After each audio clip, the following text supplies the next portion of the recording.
I thought we could just jump in. And Emma, I'm going to ask this question first to you and then have the rest of you join in. Get ready. So we are talking about women's bodies today and YA literature. And so I wanted to know, what are some ways your book, Dangerous Play, contradicts society's expectations for women's bodies? So when I first started writing Dangerous Play back in 2014, there were few young adult books that portrayed fierce female athletes. So while sports sometimes made an appearance, it was usually treated as a side story, often subservient to a main romantic plot. And I wanted to show serious on-field action. I wanted to show girls who got sweaty and got turf burn, girls who counted their bruises proudly because it was proof they were pushing their bodies to the limit, girls who were more concerned with what their bodies could do rather than what their bodies look like. And then the other thing that I really wanted to do differently is put girls in that action hero space, a space that for the most part, historically has been reserved for cis men. One of my favorite lines in the book is, "We hold more power than anyone told us we could."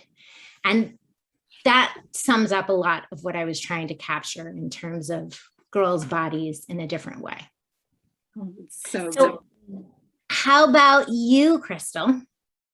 So I love hearing you describe this, and this is exactly why we all need our books, right? Because mine is the total opposite. So basically, so I wanted to write a romance, very specific romance book that featured a fat brown girl as that main character and that heroine. And honestly, just wanted a fat brown girl to be the main character because I felt like I spent so much of my life reading books about white men. And I was like, what about the rest of us who want to be those main characters?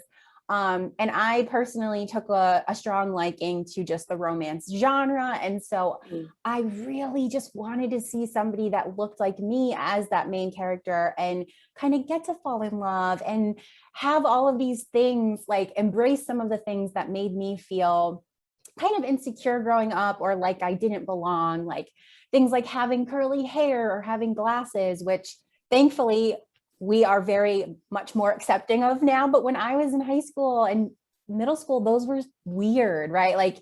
It was just all of these things about myself I just felt so out of place with. And so I wanted to basically celebrate those characteristics through a love story that ends up being obviously Charlie falls in love, but it's really about her kind of falling in love with herself and appreciating who she is and pushing back on this narrative that women should take up less space in the world.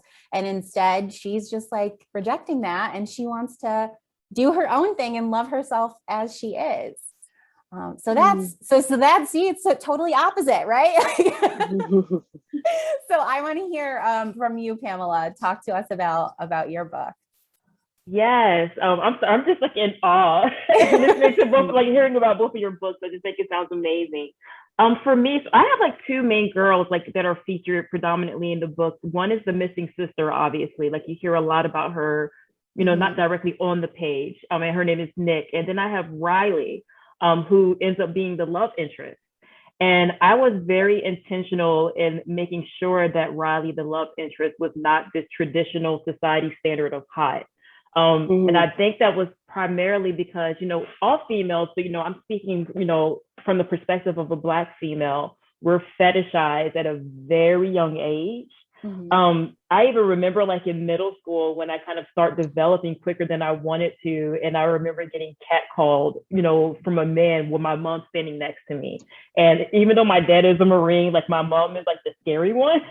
Yeah. So I would say that man has something coming to him and well deserved. But, ever since then, I was very self-conscious of my body. I felt it wasn't my fault that I was developing quickly, but I wanted to cover up because I didn't like the attention that it brought to me. And so I wanted to create this love interest that was this character that didn't really have to go through these dramatic transformations, that beautiful scene we all remember in She's All That, where Rachel Lee Cook is coming down the stairs. Like, I didn't want her to have to do that for like my main guy to fall for her. It's just like, you know, he falls for her for who she is. And even though she looks the same throughout, he sees her through different eyes as the story develops because of who she is on the inside. And I just really want to make sure that I allow that to happen. So yeah, that's what kind of like, you know, drove me. Yeah. Yeah. Also, shout out for the great She's All That reference. Like, just I had to take it there. I had to take it there. Yeah. And how great, like a story without a makeover scene, you know? Like, I love that. Yeah.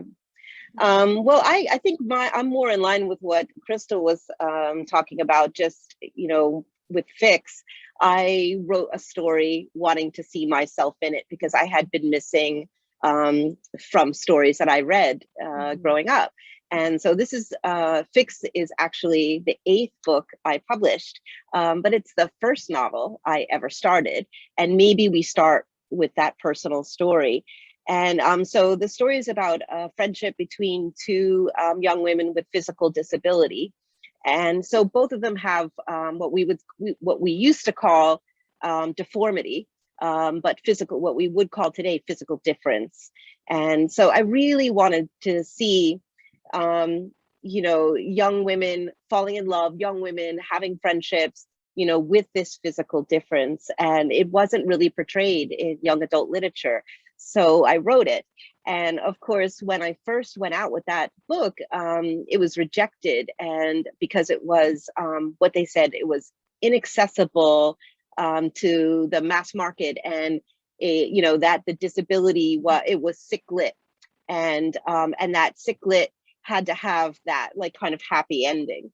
And so I think how I like Fix turns you know, women's bodies or it's different in that it takes women's bodies, which are just different. And a lot of times in kid lit and literature, we see those perfect bodies. And so this is a story about two young women, you know, who I think their bodies are perfect.